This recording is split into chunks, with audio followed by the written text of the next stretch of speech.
Hello అండి అందరికీ. మనం ఎక్కడికి వెళ్ళినా కూడా మన ఊరి దేవతని దర్శించుకొని వెళ్ళడం మంచిదండి. నేనైతే ఎక్కడికి వెళ్ళినా సరే దుర్గమ్మని దర్శనం చేసుకొని వెళ్తానండి. పైకి వెళ్ళలేకపోయినా కింద ఉన్న అమ్మవారిని దర్శనం చేసుకొని అక్కడి నుంచి అమ్మని దండం పెట్టుకొని నేనైతే బయలుదేరి వెళ్తానండి. ఏ ఊరు వెళ్ళినా సరే మా వారు కంపల్సరీ అమ్మవారి గుడి మీద నుంచే తిప్పుతారు. ఇంకా మేమైతే మొన్న పొన్నూరు ఆంజనేయ స్వామి గుడికి వెళ్ళాము. పొన్నూరు వెళ్ళే పని ఉండడం వల్ల ఇంకా అటు వెళ్ళి గుడి కూడా చూసుకున్నాము.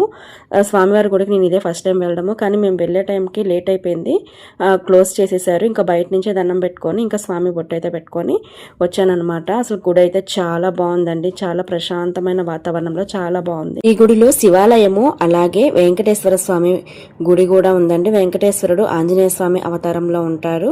అలాగే ఇక్కడ రాహుకేతువుల పూజ కూడా చేస్తారు. శివాలయం ఉందండి. శివుడు ఉన్న చోట రాహుకేతు పూజలు కూడా చేస్తారట. ఇంకా ఈ రోజు నా గుడి దర్శనం ఇలా జరిగింది. వీడియో నచ్చితే లైక్ చేయండి.